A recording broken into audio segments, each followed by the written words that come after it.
Friends, welcome to KK logics and tricks. Friends, ఇప్పుడు మనం Telangana TET తెలుగుకి సంబంధించి ఈ 5th క్లాస్లో ఫస్ట్ లెసన్ వచ్చేసి ఫ్రెండ్స్ మన జెండా. ఈ మన జెండాకి సంబంధించి ప్రక్రియ ఇతివృత్తం అంటే జనరల్గా మనకు తెలుసు ఫ్రెండ్స్. నేను ప్రక్రియల మీద ఎక్కువ ఫోకస్ పెడుతున్నా.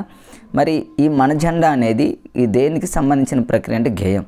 అంటే మన జెండా అనగానే మనకు స్వాతంత్ర ఫ్రీడమ్ కోసం చాలామంది గాయాలు పాలయ్యారు. కాబట్టి గాయం అంటే గేయంగా మీరు గతంలో ఎన్నోసార్లు చెప్పుకుని అలా గుర్తుపెట్టుకోండి ఫ్రెండ్స్. యాదగిరి గుట్ట జనరల్గా ఫ్రెండ్స్ చాలా పాఠాలు మీరు గమనించే ఉంటారు ప్రక్రియలకు సంబంధించి. పండుగల గురించి కానివ్వండి, దేవుళ్ళ గురించి కానివ్వండి, ఎక్కడైనా వస్తే మాత్రం అది మ్యాక్సిమం వ్యాసం కిందకే వస్తుంది. ఇప్పుడు 4th క్లాస్ తెలుగులో మీరు గమనించే ఉంటారు, వినాయక చవితి కానీ, రంజాన్ కానీ ఇవన్నీ వ్యాసాలే. అంటే ఫెస్టివల్స్ కానివ్వండి, ఏదైనా టెంపుల్స్ కానివ్వండి, అలాంటివి చాప్టర్స్ కనుక ఎక్కువ శాతం మ్యాక్సిమం 99% కనుక వస్తే మీకేమీ తెలియకపోయినా వ్యాసం కింద నోట్ చేసుకోండి ఫ్రెండ్స్. వ్యాసం అంటే ఇట్లా డిక్టేషన్ లాగా పిల్లలతో వ్యాసాన్ని రాయించడం కింద లెక్క చేసుకోండి. తర్వాత సాలార్జింగ్ మ్యూజియం హైదరాబాద్లో సాలార్జింగ్ మ్యూజియం అనంగులోనే మనందరికీ తెలుసు ఫ్రెండ్స్. హైదరాబాద్లో ఉన్న సాలార్జింగ్ మ్యూజియం కోసం మరి చాలామంది పిల్లలు ఏం చేస్తారంటే అక్కడ చూడటానికి వెళ్తూ ఉంటారు. అలా తొక్కిసలాటలో మరి ఏమవుతుందంటే గాయాలు అవుతాయి. కాబట్టి గేయం కింద గుర్తుపెట్టుకోండి ఫ్రెండ్స్. కొన్ని అంతే నీడ ఖరీదు అని ఉంది. మరి నీడ ఖరీదుని మనం కథతో ఎలా లింక్ చేసుకోవాలంటే ఫ్రెండ్స్, ఖరీదు అంటే కథలు చూడండి, మంచి స్టోరీస్ ఉన్నాయనుకోండి, మూవీ స్టోరీస్ కానివ్వండి, జనరల్గా ఏదైనా స్టోరీ అలాంటి కథలు అనేవి చాలా కాస్ట్లీ కదా ఫ్రెండ్స్. అట్లా అంటే ఖరీదు అనగానే కథలు చాలా ఖరీదు అన్నట్టు. ఇక నీతి పద్యాలు అంటే ఏమో పద్యాల కిందకి జనరల్గా గుర్తుపెట్టుకోవచ్చు. మరి తెలుగు సంవత్సరాలు అనేది కథనం ఫ్రెండ్స్. ఇది కథ కాదు, కథానిక కాదు, కథనం. 4th క్లాస్లో ఈ కథనానికి సంబంధించి చిన్నారి కళ కానివ్వండి, చాలా కథనానికి సంబంధించి ఉన్నాయి ఫ్రెండ్స్. మిమ్మల్ని కన్ఫ్యూజ్ చేయడానికి ఇస్తాడు కథనం. ఎట్లా గుర్తుపెట్టుకోవాలి? ఇప్పుడు దీన్ని ఎట్లా గుర్తుపెట్టుకోవాలి? తెలుగు సంవత్సరాలు అనగానే జనరల్గా తెలుగు సంవత్సరాలు మనకు 60 అని తెలుసు కదా ఫ్రెండ్స్, 60. అది ఇంగ్లీష్ సంవత్సరాలు అంటేనేమో మనకు అది దాని మీద బిట్టడుకో ఇవి ఇచ్చేటటువంటి అవకాశం లేదు. కాబట్టి తెలుగు సంవత్సరాలు 60లో ఫస్ట్ది ఏంటి, సెకండ్ది ఏంటి, థర్డ్ ఏంటి, లాస్ట్ ఇవన్నీ కూడా వాటి మీద నెక్స్ట్ మనం ఇప్పుడు చెప్పుకుందాం. మరి తెలుగు సంవత్సరాలు అనగానే మనకు కథనం గుర్తురాదు. ఎట్లా గుర్తొస్తుందంటే ఫ్రెండ్స్, కథనంలో ధనం అనే దాన్ని గుర్తుపెట్టుకుంటే తెలుగు సంవత్సరాలు 60 సంవత్సరాలు మనకు ధనంతోనే మనం ఉండాలని. అట్లా అంటే తెలుగు సంవత్సరాలు అంటే తెలుగు వాళ్ళు ఎక్కువగా ధనాన్ని సంపాదిస్తారనో మనకు అనుకూలంగా గుర్తుపెట్టుకోవడానికి ప్రయత్నం చేసేయండి ఫ్రెండ్స్. అంతేగా అంటే తెలుగు సంవత్సరాలలో 60 సంవత్సరాలలో మరి ఎక్కువగా ధనాన్ని సంపాదిస్తామన్నట్టు ఏదో రకంగా గుర్తుపెట్టుకోవడానికి ప్రయత్నం చేయండి ఫ్రెండ్స్. చాలా ఇంపార్టెంట్ కాబట్టి. తర్వాత మనసు ఉంటే మార్గం ఉంటుంది. ఇది జనరల్గా లేఖ మనకు తెలుసు, ఎందుకంటే అది లేఖకు సంబంధించింది. లేదా ఇప్పుడు మనం మనసుతోనే కదా ఫ్రెండ్స్ లెటర్ రాసేది, అట్లని గుర్తుపెట్టుకుని మనసుతో మనం లెటర్ రాస్తాము. ఈ బోనాలు అనేది ఒక పండగే కదా ఫ్రెండ్స్. ఇంతకుముందు కూడా చెప్పాను నేను. వినాయక చవితి కానీ, రంజాన్ కానీ, లేకపోతే యాదగిరి గుట్ట కానీ, టెంపుల్స్ గురించి కానివ్వండి, ఫెస్టివల్స్ గురించి కానివ్వండి వస్తే మ్యాక్సిమం వ్యాసం అంతే, వ్యాసం అన్నట్టు. ఇక చిట్యాల ఐలమ్మ ఏమని మరి చాలా ఫేమస్ కదా, చిట్యాల ఐలమ్మకి సంబంధించి మరి చాకల ఐలమ్మ అని కూడా ఆమెగారిని పిలుస్తారు. మరి చిట్యాల ఐలమ్మ ఎంతోమందితో ఫైట్ చేసి, రామచంద్రారెడ్డి చాలా ఉంటుంది కదా స్టోరీ ఫ్రెండ్స్. మరి వాళ్ళతో ఫైట్ చేసి గాయాలు అవుతాయి కాబట్టి గేయంగా గుర్తుపెట్టుకోండి ఫ్రెండ్స్. అంతే. తర్వాత వృధా చేయం అనగానే మరి సంభాషణ. దేని వృధా చేయము అంటే సంభాషణలో భాష అని ఉంది కదా, అంటే లాంగ్వేజ్. మన భాషని వృధా చేయం, మనకు అనుకూలంగా మన భాషను మాట్లాడుతూ ఉన్నట్టు. ఇది చూడండి, క్రిస్మస్ మళ్ళీ పండుగ వచ్చింది. అంటే వినాయక చవితి కానీ, రంజాన్ కానీ, క్రిస్మస్ కానీ, యాదగిరి గుట్ట కానివ్వండి, ఫెస్టివల్స్. ఇంకా మీకు ఏమీ తెలియనప్పుడైనా సరే ఇట్లాంటి పదాలు ఫెస్టివల్స్ కానివ్వండి, లేకపోతే టెంపుల్స్ కానివ్వండి, ఇలాంటివి వస్తే మాత్రం మ్యాక్సిమం 99% వ్యాసం కిందనే మీరు ఫిక్స్ అయిపోండి ఫ్రెండ్స్. అంతేగా. తర్వాత గోపి డప్పు అంటే మరి ఆ గోపి యొక్క కథాన్ని గుర్తుపెట్టుకోండి, లేదా డప్పు యొక్క కథాన్ని గుర్తుపెట్టుకోండి. అంతే. గోపికి ఒక కథ ఉంది, అది ఏదో ఓ స్టోరీ ఉంది అన్నట్టు గుర్తుపెట్టుకోండి ఫ్రెండ్స్. చింత చెట్టు ఏం చేస్తుందంటే స్వగతం అంటే వెల్కమ్ పలుకుతుందని గుర్తుపెట్టుకోండి ఫ్రెండ్స్. చింత చెట్టు అంటేనేమో స్వగతం, లేదా స్వగతంలో గతం అని తీసుకోండి. గతం అంటే గతంలో మనం చైల్డ్హుడ్ స్టేజ్లో చింత చెట్లు ఎక్కడం, చింత చెట్ల దగ్గర ఆటలాడుకోవడం, అట్లైనా మనం ఆ విధంగానైనా మనం ఇమాజిన్ చేసుకోవచ్చు ఫ్రెండ్స్. మన బ్రెయిన్కి మనకు అనుకూలంగా ఆ లాజిక్ని క్రియేట్ చేసుకుంటే రేపు ఎగ్జామ్లో ఎలా వచ్చినా కూడా మనం పెట్టగలం. ఇవి ప్రక్రియలకు సంబంధించి. ఇతివృత్తాలు అనేది జనరల్గా మీరు చూసుకుంటారు కాబట్టి వాడు జోలికి వాళ్ళదు. ప్రక్రియను అలా గుర్తుపెట్టుకోవడానికి ప్రయత్నం చేయండి ఫ్రెండ్స్. నెక్స్ట్ వచ్చేసి ఫ్రెండ్స్, ఇది 2024 ఫ్రెండ్స్. ఇక్కడ చూడండి, 2024 న్యూ బుక్ని మనం తీసుకోవడం జరిగింది. ఓల్డ్ బుక్ అనేది ఎట్టి పరిస్థితుల్లో మీరు చూడదు ఫ్రెండ్స్. ఏపీ వాళ్ళైనా తెలంగాణ వాళ్ళైనా మ్యాక్సిమం 2024కు సంబంధించి ఎగ్జామినర్ ఫోకస్ పెడతాడు కాబట్టి ఏమో చిన్నయే మిస్ అవ్వచ్చు, మారొచ్చు. అవే ఎగ్జామినర్ పట్టుకొని ఇచ్చాడు అనుకోండి, మనకు మైనస్ కదా ఫ్రెండ్స్, హాఫ్ మార్కే కదా మన లైఫ్ని మార్చేది. 24 ఏదైనా అట్లానే మీరు ఫాలో అవ్వండి అంతే. సో ఇక్కడ చాలా ఫాస్ట్గానే వెళ్ళిపోదాం ఫ్రెండ్స్, ఒక ర్యాపిడ్ లాగా. జస్ట్ అలా మీరు వింటూ ఉంటే మీకు ఒకసారి ఎగ్జామ్కు ముందు కొన్నన్నా మీకు గుర్తుండటానికి అవకాశం ఉంటుంది కాబట్టి ఫ్రెండ్స్. ఫస్ట్ లెసన్ మన జెండా. ఈ మన జెండాకు సంబంధించి ఏముండదులే కానీ ఇక్కడ దీనికి సంబంధించిన రైటరు మనందరికీ తెలుసు. ఆ రైటర్ మీద అడిగే అవకాశం ఉంది. శేషం లక్ష్మీనారాయణ ఈ టేబుల్ ఇది 6th క్లాస్లో అభినందన అనేటటువంటి లెసన్లో కూడా ఈయన గారు వచ్చారు ఫ్రెండ్స్. సో ఇది చాలా ఇంపార్టెంట్ లింక్డ్గా మనం తీసుకుంటే. అంటే అభినందన అనే పాట శేషం లక్ష్మీనారాయణాచార్య ఎట్లా గుర్తుపెట్టుకోవచ్చు అంటే అభిషేకం అని గుర్తుపెట్టుకోవచ్చు. అభిషేకం అంటే అభి అంటే అభినందన, శేఖంలో శేషం లక్ష్మీనారాయణాచార్య అట్లా. లేదా మరి అభినందించేటప్పుడు మనం ఏం చేస్తామంటే శేష జీవితంలో ఉన్నటువంటి వాళ్ళని అభినందిస్తామను అట్లా అనమాట. అంటే శేష జీవితంలో ఉన్నటువంటి వాళ్ళ స్వరం అనేది చాలా బాగుంటుంది కాబట్టి స్వర భారతీయను ఇట్లా గుర్తుపెట్టుకోవడానికి మనం చాలా మార్గాలు ఉన్నాయి కాబట్టి అలా గుర్తుపెట్టుకోండి ఫ్రెండ్స్. ఇది మన జెండా.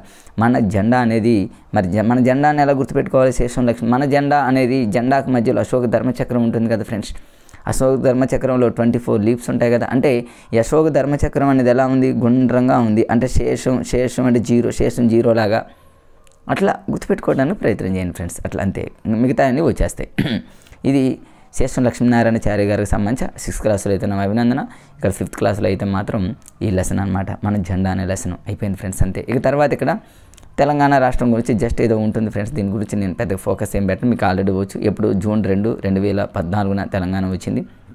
మనం ఒక్కొక్కసారి ఇవి చూడమేమని ఇవి కూడా ఇచ్చి మనం కన్ఫ్యూజ్ చేయడానికి చూస్తూ ఉంటాడు ఫ్రెండ్స్. మ్యాచింగ్లో అయినా మనం గుర్తుపెట్టవచ్చు. ఇక్కడ మన రాష్ట్ర పక్షి పాలపిట్ట, మన రాష్ట్ర జంతువు మరి జింక అని, తర్వాత మన రాష్ట్ర వృక్షం వచ్చేసి జమ్మి చెట్టు, దీన్ని షమీ వృక్షం అని ఇట్లా గుర్తుపెట్టుకోవడానికి ప్రయత్నం. మన తంగేడు పువ్వు కానీ, మరి తంగేడు పువ్వు అనేది బతుకమ్మ పువ్వులు మనం అప్పుడు యూజ్ చేస్తామనేది దాన్ని గుర్తుపెట్టుకోవడానికి ప్రయత్నం చేయండి. పెద్ద కష్టమేం కాదు, మీకు తెలుసు.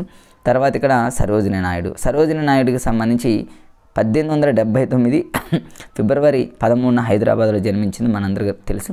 సరోజినీ నాయుడు అనగానే మనకు 1879 ఈ ఇయర్ ఒకటి ఇంపార్టెంట్ ఫ్రెండ్స్. మంత్ అంత ఇంపార్టెంట్ కాదు కానీ ఇయర్. సరోజినీ నాయుడు స్టార్టింగ్లో మరి మన దేశం కోసం ఫైట్ చేసినప్పుడు చాలా సంవత్సరాల పాటు ఏడ్చింది అని గుర్తుపెట్టుకోండి. అంటే ఫైట్ చేసింది, ఏడ్చింది. తర్వాత మనకు ఫ్రీడమ్ వచ్చింది, మనకి చాలా హ్యాపీ సంతోషకరమైన రోజులు వచ్చాయి కాబట్టి తర్వాత నవ్వింది అని గుర్తుపెట్టుకోండి. స్టార్టింగ్ ఏడుపు, ఎండింగ్ 9. అంటే లేదా ఆల్టర్నేట్లో 7, 8, 9 ఎట్లా అని గుర్తుపెట్టుకోవచ్చు ఫ్రెండ్స్. సరోజినీ నాయుడుకి సంబంధించి ఫేమస్ బిట్ ఏంటంటే భారత కోకిల అని పిలుస్తూ ఉంటారు, నైటింగేల్ ఆఫ్ ఇండియా అని పిలుస్తూ ఉంటారు. ఇది పెద్ద కష్టమేం కాదు, చాలా ఈజీ అంతే. సరోజినీ నాయుడు అంతే ఫ్రెండ్స్. తర్వాత దీనికి స్వామి వివేకానంద ఆ కొటేషన్ ఒకటి చూసుకుంటే యాదగిరి గుట్ట అనంగులోనే మనకు జనరల్గా నరసింహస్వామి టెంపుల్ గుర్తొస్తుంది కాబట్టి ఇంతే, ఇందులో ఏముండదు ఫ్రెండ్స్. ఒక 1 or 2 బిట్స్ ఉంటాయి. కానీ ఇక్కడ యాదగిరి గుట్ట అనేది ఓల్డ్ జిల్లాల పరంగా చూసుకుంటే ఓల్డ్ జిల్లాలో అయితే నల్గొండ జిల్లా, రీసెంట్గా ప్రస్తుతం అయితేనేమో యాదగిరి గుట్ట కాబట్టి యాతోనే స్టార్ట్ అవుతుంది ఫ్రెండ్స్. యాదగిరి గుట్ట కాబట్టి యాతోనే స్టార్ట్ అవుతుంది, యాదాద్రి జిల్లాలో ఉంది రీసెంట్గా. ఎగ్జామ్లో అడిగితే మాత్రం రీసెంట్ది ఫాలో అవుతాడు. మీరు కన్ఫ్యూజ్ అయిపోయి మరి ప్రస్తుతం యాదగిరి గుట్ట అని ఏ జిల్లాలో ఉంది అని ప్రస్తుతం అన్నాడు అనుకోండి, యాతోనే స్టార్ట్ అవుతుంది, యాదాద్రి జిల్లా. మరి పాతకాలంలో అంటే గతంలో ఏ జిల్లాలో ఉంది అన్నాడు అనుకోండి ఫ్రెండ్స్, నల్గొండ. అప్పుడు ఆ యాదగిరి అనేది ఆ కొండ అనేది నల్లగా ఉందని గుర్తుపెట్టుకోండి, నల్గొండ అని గుర్తుపెట్టుకోండి. అంతే. ఇక్కడ నరసింహస్వామి ఫేమస్ మనందరికీ తెలుసు అంతే ఫ్రెండ్స్. ఇందులో ఏముండదు, జనరల్గా మీరు చదువుకునే విషయాలు ఉంటాయి కాబట్టి వాటిని నేను ఫోకస్ పెట్టను. కానీ కొంచెం కన్ఫ్యూజ్గా ఉన్న వాటిని దృష్టి పెడతాం ఫ్రెండ్స్. ఇక్కడ ఏమీ లేదు. మరి ఇక్కడ ఎన్ని రోజుల పాటు ఇవన్నీ కూడా మామూలుగానే ఫ్రెండ్స్, అందులో ఏముండదు. జనరల్గా మీరు చిన్న వాటిని మీరు చదువుకొని ఉంటారు. ఇక్కడ ఒకటి ఉంది ఫ్రెండ్స్, ఇది గతంలో అడిగాడు కూడా. సప్తగిరి అనేటటువంటి పేరుతో మరి దూరదర్శన్కి ఆ రోజుల్లో ఒక పేరు ఉండేది ఫ్రెండ్స్, సప్తగిరి అంటారు. దాన్ని ఇప్పుడు యాదగిరి అనేటటువంటి పేరుగా మార్చారు. దూరదర్శన్ ఛానల్ డీడీ ఛానల్ ఉంది కదా ఫ్రెండ్స్, ఈ డీడీ ఛానల్ని గతంలో సప్తగిరి అని పిలిచేవాళ్ళు, ఉండేది టీవీ పైన వచ్చేది. ఇప్పుడు అలా రావట్లేదు, యాదగిరి అని పేరు వస్తుంది కాబట్టి అది ఛానల్ అనమాట, ఛానల్ నేమ్, డీడీ ఛానల్ నేము. ఇక అంతే. ఈ జనరల్ ఒక టేబుల్ ఉంటుంది, ఆ టేబుల్ ఎక్కడెక్కడ ఏంటనేది మీరు చూసుకోండి సరిపోతుంది. తర్వాత ఇక్కడ రాజరాజేశ్వరి స్వామి దేవస్థానం ఎక్కడుందంటే మన అందరికీ తెలుసు. మరి వేములవాడ అని అర్థం. వేములవాడ అంటే కరీంనగర్ డిస్ట్రిక్ట్, ఇది కరీంనగర్ జిల్లాలో ఉంది ఫ్రెండ్స్. చాలా చాలా ఇంపార్టెంట్. కన్ఫ్యూజ్ అయ్యేది ఇక్కడ ఏమీ లేదు ఫ్రెండ్స్, ఇది కరీంనగర్ జిల్లా ఇది నో డౌట్ అడిగేటటువంటి అవకాశం ఉన్న బిడ్డ. రాజరాజేశ్వర స్వామి దేవస్థానం వేములవాడలో కరీంనగర్ జిల్లాలో ఉంది. అంటే చాలా ఖరీదైనటువంటి టెంపుల్ అన్నట్టు వేములవాడ అనేది మరి మనకు తెలుసు అక్కడ కోడెలను ఇవన్నీ మన అందరికీ తెలుసు కదా ఫ్రెండ్స్, చాలా కాస్ట్లీది అనమాట. కరీంనగర్ అంటే ఖరీదైనది, చాలా ఖరీదైన. రాజరాజేశ్వరి అనంగలోనే చాలా ఖరీదు అన్నట్టు మీరు గుర్తుపెట్టుకోండి ఫ్రెండ్స్, చాలా ఇంపార్టెంట్. వేములవాడ ఖరీదైనది, ఇంకంతే, ఎందుకంటే ఏమీ లేదు, కొంచెం ఫాస్ట్గా వెళ్ళిపోతారు అంతే ఫ్రెండ్స్. తర్వాత సాలార్జింగ్ మ్యూజియం హైదరాబాద్లో చాలా ఫేమస్. దీని మీద ప్రతి టెట్ సెషన్లో ప్రతి డిఎస్సి సెషన్లో బిట్ అడుగుతూనే ఉన్నాడు. ఎక్కడెక్కడ అడుగుతాడు అనేది కన్ఫ్యూజ్గా ఉన్న వాటిని మనం ఫోకస్ పెడదాం, మిగతా వాటిని మీరు ఎట్లా చదివే ఉంటారు కాబట్టి జస్ట్ అట్లా మీకు రివిజన్ లాగా ఫ్రెండ్స్ అంతే. ఇక్కడ చూద్దాం ఫ్రెండ్స్, అట్లాంటి వాటిని మనం చూద్దాం. మరి ఇక్కడ జనరల్గా చూడండి ఫ్రెండ్స్, ఈ సాలార్జింగ్ మ్యూజియానికి సంబంధించి ఫ్రెండ్స్ లాస్ట్ టైం డిఎస్సిలో టెట్లో ఒక సెషన్లో అడిగినటువంటి బిట్ ఏంటంటే ఫ్రెండ్స్, ఇక్కడ ఉంది చూడండి, చాలా ఇంపార్టెంట్. ఇది మూసీ నదికి దగ్గరలో ఉందని, దారుల్ ఫిషా అనే ప్రాంతంలో ఉందని మనకు తెలుసు. అయితే హైదరాబాదు సంస్థానానికి సంబంధించినటువంటి నిజాం పరిపాలకుల్లో మరి సాలార్జింగ్ కుటుంబానికి సంబంధించినటువంటి వ్యక్తి మీర్ యూసుఫ్ అలీఖాన్ సాలార్జింగ్ III. అంటే ఈయన ప్రపంచం నలుమూలలో ఉన్నటువంటి ఎన్నో కళాఖండాలను స్వీకరించి వాటిని ఈ విధంగా తయారు చేయడం జరిగింది కాబట్టి ఈ పేరు ఒకటి గుర్తుపెట్టుకోండి ఫ్రెండ్స్. ఆల్రెడీ మీకు తెలుసు మీర్ యూసుఫ్ అలీఖాన్ సాలార్జింగ్ III, అదొకటి ఇంపార్టెంట్, అదొక దాన్ని గుర్తుపెట్టుకోవడానికి ప్రయత్నం చేయండి. మొత్తం మీద ఇక్కడ దీంట్లో టోటల్ ఎన్ని అరలు ఉన్నాయంటే ఫ్రెండ్స్ 38 అరలు ఉన్నాయి, 38 ఉన్నాయన్నమాట. అంటే ఒక కర్ర అంటే ఒక గది, ఒక రూమ్ టైప్ అనమాట.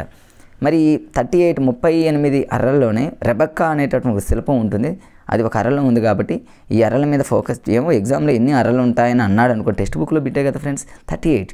ఈ 38ని ఎలా గుర్తుపెట్టుకోండి, ఫస్ట్ 3 గుర్తుపెట్టుకోండి, ఆ 3ని ఇలా యారో చేశారనుకోండి 8 అవుతుంది, అంటే 38. అట్లా ఏదో కొంచెం కన్ఫ్యూజ్ కాకుండా ఉండటానికి అది అట్లా ఒక లాజిక్ లాగా ఫ్రెండ్స్ అంతే. తర్వాత ఇక్కడ చూడండి, నేను కొంచెం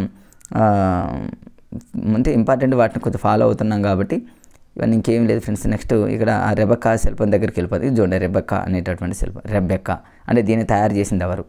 రెబెక్కా అనేటటువంటి శిల్పాన్ని తయారు చేసింది ఎవరంటే జీబీ బెంజోని, ఇటలీ దేశస్తుని అనమాట. ఇది చాలా అద్భుతమైనటువంటి శిల్పం కదా ఫ్రెండ్స్. అంటే దీని మీద ఎగ్జామ్లో ఖచ్చితంగా ఎగ్జామినర్ ఫోకస్ పెడతాడు, ఇవ్వటానికి ఇస్తూనే ఉన్నాడు మళ్ళీ సెషన్లు, ఎందుకంటే ఫేమస్ కాబట్టి. ఇది ఒక అరలో ఉంది, 38 అరలలో. సో ఇది మరి జీబీ బెంజోని ఎట్లా గుర్తుపెట్టుకుంటే, ఇది అందమైనటువంటి శిల్పం కదా ఫ్రెండ్స్. చూడండి, ఈ రెబెక్కా అనేటటువంటి శిల్పం చాలా అందమైనటువంటి శిల్పం. మరి ఇలాంటి అందమైన శిల్పాన్ని తీసుకెళ్లాలంటే ఎట్లా పడితే అట్లా తీసుకెళ్ళకూడదు కదా. తీసుకెళ్తే జీబులోనే తీసుకెళ్ళాలి, లేకపోతే బెంజ్ కార్లోనే తీసుకెళ్ళాలి అంతే. మరి తీసుకెళ్ళి ఎక్కడ పెట్టాలి మనం? ఒక ఇంట్లో పెట్టాలని గుర్తుపెట్టుకుని, ఇంట్లో అంటే ఇటలీ దేశస్తుని అంతే, అయిపోయింది కదా. రెబెక్కా అనంగలోనే చాలా అందమైనటువంటి ఆ శిల్పాన్ని ఇంట్లో పెట్టాలి కాబట్టి ఇటలీ అని గుర్తుపెట్టుకోండి. జీబులో కానీ బెంజ్ కార్లో కానీ తీసుకెళ్ళి ఇంట్లో భద్రపరచాలి ఒక అరలో అన్నట్టు గుర్తుపెట్టుకోండి అంతే ఫ్రెండ్స్. తర్వాత ఇక్కడ చూద్దాం ఫ్రెండ్స్, నెక్స్ట్ ఇక్కడ ఏమీ లేదు ఇందులో. తర్వాత ఫ్రాన్స్ రాజు లూయిస్ 16, అంటే ఇది ఒకటి గుర్తుపెట్టుకోండి, లూయిస్ 16 మన మైసూర్ మహారాజైన టిప్పు సుల్తాన్కు బహుకరించినటువంటి కుర్చీలు అవన్నీ మీరు ఇవన్నీ చదువుకుంటారు కాబట్టి దాని జోలికి నేను పోను. ఇంకా ఏమన్నా కొంచెం కన్ఫ్యూజ్గా ఉన్నవి మీరు ఏమైనా మిస్ అయ్యారేమో ఈ వీడియోలో, కొంచెం ఆ మిస్ అయిన వాటిని ఒకసారి రివిజన్ కోసం అన్నట్టు ఈ వీడియో చేస్తాను ఫ్రెండ్స్. ఎందుకంటే ఎగ్జాము తెల్లవారితే ఎగ్జామే కాబట్టి. ఇక్కడ ఏం లేదు ఫ్రెండ్స్, ఇది అంతే. రెబెక్కా అనేటటువంటి శిల్పం ఒకటి 38 అరలు ఒకటి గుర్తుపెట్టి. నేడ ఖరీదు అనంగులో మీకు ఇంతకుముందు చెప్పే కదా ఫ్రెండ్స్, ఖరీదు అనంగులో అట్లా మీకు ఆ ప్రక్రియలు కానివ్వండి ఆ లాజిక్లతో గుర్తుపెట్టుకోవడానికి ప్రయత్నం చేయండి. నేడ ఖరీదు మీద ఏం లేదు. నీతి పద్యాల్లో మరి మొన్న టెట్లో ఒక సెషన్లో నన్నయ్య తిక్కన ఎర్రన పోతన ఉంటారు కదా ఫ్రెండ్స్. ఇగో నన్నయ్య మీద బిట్ అడగొచ్చేమో, ఎందుకంటే నన్నయ్యని ఇక్కడ ఇంట్రడ్యూస్ చేశాడు కాబట్టి లింక్డ్ టాపిక్స్ పరంగా 10th వరకు మనం నన్నయ్యకి సంబంధించి చూసుకోవాలి. ఈ నన్నయ్య అంటేనే మనం అన్నయ్య అనుకోవాలని, అన్నయ్యలు అప్పుడప్పుడు వస్తూ ఉంటారు కాబట్టి వాగను శాసనుడని, శబ్ద శాసనుడని ఇట్లా. మరి లాస్ట్ టైము పోతనకు సంబంధించి ఒక బిట్ అడిగాడు, తిక్కనకు సంబంధించి ఇప్పుడు నన్నయ్య లింక్డ్ చూసుకోవాలి. తిక్కన తర్వాత వచ్చేసి ఫ్రెండ్స్ ఇంకా నన్నయ్య, తిక్కన, ఎర్రన, పోతన. ఇక్కడ పీడిఎఫ్లో లేదు. నన్నయ్య, తిక్కన, ఎర్రన వీళ్ళు ముగ్గురిని కవయిత్రియం అని అంటారు. పోతనకు సంబంధించి వానం, మామలై, వరదాచారులు మనందరికీ తెలుసు కదా ఫ్రెండ్స్. అట్లా కూలిపోయే కొమ్మ ఇవన్నీ ఉన్నాయి. ఆ లాజిక్స్తో మనం గతంలో ఎన్నో చెప్పుకోవడం జరిగింది. వీటిని ఒకసారి చూసే ప్రయత్నం చేయండి, చాలా ఇంపార్టెంట్. అంటే వాళ్ళు ఏ కాలానికి చెందిన వాళ్ళలో అనే బిట్టు గతంలో మరి డిఎస్సిలో ఒక సెషన్లు అడిగాడు ఫ్రెండ్స్, అట్లా గుర్తుపెట్టుకోండి. తర్వాత తెలుగు సంవత్సరాలు 60లో ఫస్ట్ది గుర్తుపెట్టుకుందాం. మనకు తెలుసుగా ఫ్రెండ్స్ ఏముంది, ప్రభవ, విభవ, శుక్ల, ప్రమోదతి ఇవన్నీ గుర్తుపెట్టుకోండి. 60వది ఏంటి అనేది గుర్తుపెట్టుకోండి ఫ్రెండ్స్. 60వది ఏంటంటే అక్షయ అని అక్షయ పాత్ర అన్నట్టు గుర్తుపెట్టుకోండి. 60 అనంగలోనే ఆతోనే స్టార్ట్ అవుతుంది. 60 అనంగలోనే ఆతో అక్షయ అంతే ఫ్రెండ్స్, ఇంతే. ఇంక తర్వాత ఇవి మరి 60 సంవత్సరాలు రిపీటెడ్గా వస్తూ ఉంటాయి కాబట్టి వీటిని షష్ఠి వర్ష చక్రము అని అంటారు. అదొకటి గుర్తుపెట్టుకోండి, అక్కడ ఉంది కాబట్టి. ఎవరైనా చూడని మిత్రులు ఎవరైనా ఉంటే దాన్ని ఒకసారి చూస్తారనే ఉద్దేశంతో చెప్పారు. మనసుంటే మార్గం ఉంటుంది, మనసుంటే మార్గం ఉంటుంది అనే దాని మీద కూడా పెద్దగా బిట్స్ ఏమి ఉండవు, సరే చూసుకోండి. తర్వాత బోనాల మీద ఎప్పుడు ఎగ్జామ్లో బిట్ అడుగుతూనే ఉన్నాడు ఫ్రెండ్స్. ఎగ్జామినర్ ఎప్పుడు రిపీట్ చేస్తాడు. ఈ బోనాలు అనేది ఎప్పుడు వస్తుంది, ఎప్పుడు ముగిస్తుంది అంటే ఆషాఢ మాసంలో స్టార్ట్ అవుతుంది, శ్రావణ మాసంలో మరి అంతమవుతుంది. దీన్ని ఎట్లా గుర్తుపెట్టి, ఆషాఢంలోనే ఉంది కదా ఫ్రెండ్స్. ఆషాఢంలో ఫస్ట్ ఆ అంటేనేమో ఆషాఢంలో స్టార్ట్ అవుతుంది, షా అంటేనేమో శ్రావణ మాసంలో అంతమవుతుంది. అంటే మీరు కన్ఫ్యూజ్ అవ్వకుండా అనమాట, ఇది స్టార్టింగ్ ఇది ఎండింగ్ అన్నట్టు గుర్తుపెట్టుకోండి అంతే, అంతకంటే ఏం లేదు ఫ్రెండ్స్. ఇందులో బోనాలకు సంబంధించింది ఓరడి అనేటటువంటి ఒక పదం ఉంది ఫ్రెండ్స్, మన అందరికీ తెలుసు. ఓరడి అంటే ఏంటంటే, ఓరడి అంటే ఊరికి వెళ్ళినప్పుడు, ఏదైనా ఒక ఊరు వెళ్ళినప్పుడు మన నైవేద్యాన్ని అందరికీ పంచడం అనమాట. అంటే వస్త్రాన్ని కానివ్వండి, కానుకలను, ఒడి బియ్యాన్ని ఇట్లాంటి వాటిని ఏం చేస్తామంటే సమర్పిస్తూ ఉంటాము. అంటే నైవేద్యంగా మనం సమర్పిస్తూ ఉంటాం కాబట్టి దాన్ని ఓరడి అంటే ఏంటంటే ఊరికి వెళ్ళినప్పుడు, లేకపోతే ఊరగాయ పచ్చళ్ళలాగానో మనం ఇట్లా మీరు రకరకాలుగా గుర్తుపెట్టుకోవడానికి ప్రయత్నం చేయండి. ఇంపార్టెంట్ ఫ్రెండ్స్ ఇవన్నీ. ఇక బోనం అంటేనో భోజనం అందరికీ తెలుసు, కానీ ఎగ్జామ్లో కుండ అనే దాంతో లింక్ చేసి అడుగుతాడు. ఇప్పుడు భోజనం సహజంగా చూడండి, కుండలో ఉన్నటువంటి అన్నాన్ని పూర్వకాలంలో ఎక్కువగా తింటారు కాబట్టి అట్లా గుర్తుపెట్టుకోండి ఫ్రెండ్స్ అంతే. తర్వాత ఇక్కడ కొన్ని శాఖ అనేది ఉంది ఫ్రెండ్స్. శాఖ అనేది ఇదంతా కలిపి శాఖ అంటారు, మనకు తెలుసు. దాన్ని మీరు జనరల్గా చదువుకుంటారు. శాఖ ఒకటి, బోనం అంటే భోజనం, కొండ ఒకటి, చాలా ఇంపార్టెంట్. ఓరడి, కొన్ని పదాలు గుర్తుపెట్టుకోండి ఫ్రెండ్స్, ఇంపార్టెంట్. తర్వాత ఇంకా దీనికి సంబంధించి చాలా ఇంపార్టెంట్ మనకు తెలుసు కదా ఫ్రెండ్స్. ఇక్కడ శివసత్తులు ఇదంతా తెలుసు కదా మనకు, చాలా ఇంపార్టెంట్ కదా ఉంది. రంగమెక్కడు అనేటటువంటిది ఇవన్నీ ఉన్నాయి కదా ఫ్రెండ్స్. పోతరాజు మీద ఖచ్చితంగా రేపు ఏమన్నాడు, పోతరాజు ఏ పండుగలో అంటాడు, బోనాలు పండుగ అనుకున్నాడు పోతరాజు. ఇది ఎట్లా గుర్తుపెట్టుకుంటారంటే, బోనాలు అంటే భోజనం కదా ఫ్రెండ్స్. భోజనానికి చాలామంది ఏం చేస్తారు, పోతన్నం అంటారు కదా, భోజనానికి పోతరాజు అనేది ఏ పండగ అనగానే బోనాలు అని, లేకపోతే ఇంకొక పండగ ఇచ్చినప్పుడు కన్ఫ్యూజ్ అయ్యే అవకాశం ఉంటుంది నువ్వుగా చదివేటటువంటి ఆస్పిరెంట్స్. అప్పుడు మీరు ఎలా గుర్తుపెట్టుకోవాలంటే, బోనాలు అంటే భోజనం చేయడానికి పోతన్నం కాబట్టి పోతరాజు. ఈ పోతరాజు ఏం చేస్తాడు, రంగం ఎక్కడంటే నమ్మ భవిష్యవాణి చెప్తూ ఉంటాడు. ఇంకో దీని మీద ఇంపార్టెంట్ బిట్ ఏంటంటే, ఇవి చూడండి, ఈయన మరి ఏ పోతరాజు అని అంటారు. ఈ పోతరాజు ఎడమ చేతిలో ఏముంది అంటాడు, కుడి చేతిలో ఏముందని అడుగుతాడు. ఎస్, రీసెంట్గా చాలా ఎగ్జామ్లో తెలంగాణ తల్లి విగ్రహంలో ఎడమ చేతిలో ఏముంది, కుడి చేతిలో ఏముంది అన్నట్టు ఏమో అడగొచ్చేమో. ఎడమ చేతిలో ఉన్నది ఏమో వేపాకులు ఫ్రెండ్స్, ఇక్కడ చూడండి మీకు తెలుస్తుంది. కుడి చేతిలో ఉన్నది ఏంటంటే శివసత్తులు అని అంటారు. వీటితో ఏం చేస్తారు, ఈ మన పోతరాజు శివసత్తులను తీసుకొని ఒక్క దెబ్బ వేశాడు అనుకోండి వీపు మీద, రంగు పడుతుంది కాబట్టి రంగమెక్కడు అని అంటారు. దాన్ని భవిష్యవాణి చెప్తూ ఉంటాడనమాట. ఆయన భవిష్యత్తులో ఉన్నదాన్ని భవిష్యవాణి చెప్పేదాన్ని రంగమెక్కడు అంటారు. కాబట్టి దాన్ని గుర్తుపెట్టుకోండి. రంగం ఎక్కడ గుర్తుపెట్టుకోండి, రంగు పడుద్ది దాన్ని బెడి కొడితే అన్నట్టు హాస్యంగా గుర్తుపెట్టుకోండి ఫ్రెండ్స్. అంతే, ఇందులో ఇంకేమి అన్నీ చెప్పేశారు ఫ్రెండ్స్. ఆ పిక్తోనే మీకు అర్థమైంది. చిట్యాల ఐలమ్మ, దీన్ని చాకల ఐలమ్మ అంటారు. ఈ చిట్యాల ఐలమ్మకి సంబంధించి బిట్ అడిగితే నాకు తెలిసి ఎవరి మీద ఫైట్ చేసింది ఏమంటే వెదిరే రామచంద్రారెడ్డి అనేటటువంటి ఒక క్రూరమైనటువంటి ఒక విలన్ అనమాట. మరి అతని మీద ధైర్యం చేసిందంటే ఒక లేడీగా నిజంగా చిట్యాల ఐలమ్మ, చాకల ఐలమ్మకి హ్యాట్సాప్ చెప్పుకోవచ్చు ఫ్రెండ్స్. మామూలు విషయం కాదు. ఆడవాళ్ళు అలాంటి వాళ్ళని ఆదర్శంగా తీసుకొని ముందుకెళ్లాల్సినటువంటి పరిస్థితి చాలా ఉంది ఫ్రెండ్స్. అట్లా చిట్యాల ఐలమ్మ చూడండి, చాలా గ్రేట్ లేడీ అనమాట. తర్వాత వాటర్ను వృధా చేయం, దేన్ని కూడా వృధా చేయం అనేటటువంటిది ఉంటుంది. ఇందులో ఏముంటుంది, క్రిస్మస్ పండుగ అనుకోండి. ఇది 3 రోజుల పండుగ, మనం తెలుసు. డిసెంబర్ 24, 25, 26. 24 అంటేనేమో ముందు ఉన్నటువంటి ఈవ్ క్రిస్మస్ అంటారు, అదే రోజు క్రిస్మస్ అంటారు. తర్వాత 6న మన బాక్సింగ్ డే అంటారు. ఈ మూడు రోజులకు సంబంధించి మరి యేసుక్రీస్తు జన్మించడం జరుగుతుంది. ఒకరోజు ముందు 25కి ముందు నైట్ యేసుక్రీస్తు జన్మిస్తాడు. యేసుక్రీస్తు జన్మించిన సందర్భంగా 25న మనకు మరి క్రిస్మస్ పండుగ జరుపుకుంటాము. ఆ పండుగకు ముందు నైటు మరి మనకు క్రిస్మస్ తాత రావడం జరుగుతుంది. చాక్లెట్లు అవన్నీ మనకు పంపటం ఇవన్నీ జరుగుతూ ఉంటే మనకు తెలిసి వచ్చి పిల్లలందరికీ మరి క్రిస్మస్ అతన్ని ఫాదర్ క్రిస్మస్ అని అంటారు, శాంతా క్లాజ్ అని అంటారు. శాంతా క్లాజు వచ్చేసి పిల్లలకి బహుమతులు ఇవ్వటం, చాక్లెట్లు ఇవ్వటం జరుగుతుంది కదా. మరి ఇక్కడ ఇంపార్టెంట్ బిట్ ఏంటంటే, మరి క్రిస్మస్ తాత అంటే శాంతా క్లాజ్ మన క్రిస్మస్ తాత దేని మీద రావటం జరుగుతుందంటే జింకలో లాగేటటువంటి బండిలో రావటం జరుగుతుంది అనేది ఇదొకటి గుర్తుపెట్టుకోండి ఫ్రెండ్స్. ప్రతి బిట్టు కూడా మనం చదువుకోవాలి, ఎక్కడ ఏది కూడా మిస్ చేయడానికి వీల్లేదు. ఎలాగైనా కంటెంట్లో మనల్ని కన్ఫ్యూజ్ చేయాలని ఎగ్జామినరు రెడీగా బిట్లు తయారు చేసుకుంటాడు. మనం అవకాశం ఎగ్జామినర్కి ఇవ్వద్దు ఫ్రెండ్స్. ఇక గోపి డప్పుకి సంబంధించి ఏముండదు. చింత చెట్టు గురించి కూడా పెద్దగా ఏమి బిట్స్ అంతా ఏమీ లేవు ఫ్రెండ్స్. ఇంతే, ఇవే ఫ్రెండ్స్. ఏమైనా చిన్న చిన్న ఉంటే జనరల్గా ఉన్నవి మీరు చదువుకుంటారు కాబట్టి మీరు అవి చదువుకోండి. ఇంతే ఫ్రెండ్స్. నాకు చూడండి ఏముంది ఇలా ఏముంది అని మన కాన్సెప్ట్ మన మైండ్లో ఉంటే ఫ్రెండ్స్ ఎంతటి కష్టమైందైనా సరే ఒక 5-10 నిమిషాల్లోనే మనం లాజికల్గా రివిజన్ చేసుకోవచ్చు, లాజికల్గా చదువుకోవచ్చు.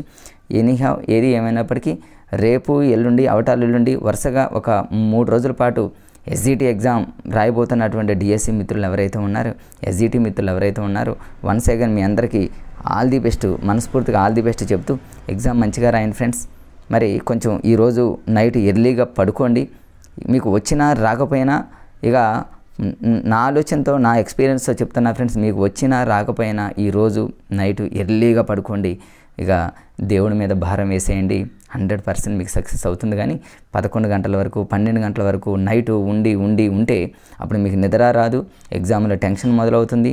మీ బ్రెయిన్ అనేది ఈజీగా ఉన్న వాటిని కూడా పోగొట్టి అరే ఈజీగా ఉన్న బిట్లు కూడా పోయినాయి అనేటటువంటి బాధతో చాలా మానసికంగా కుంగిపోవాల్సి వస్తుంది ఫ్రెండ్స్. ఇదంతా నా ఎక్స్పీరియన్స్తో చెప్తున్నా. ఎట్టి పరిస్థితుల్లో ఈరోజు ఇంకా జస్ట్ మీకు ఇప్పుడు టైం 6 అవుతుంది అనుకుంటే అటో ఇటో ఎర్లీగా ఇంకొంచెం సేపు చదువుకొని ఎర్లీగా పడుకోవడానికి ప్రయత్నం చేయండి. ఓకే ఫ్రెండ్స్, మరొకసారి మరి రేపు ఎగ్జామ్ రాయబోతున్నటువంటి మిత్రులకి once again all the best చెబుతూ మరో వీడియోతో మళ్ళీ మీ ముందుంటా. Okay, bye friends.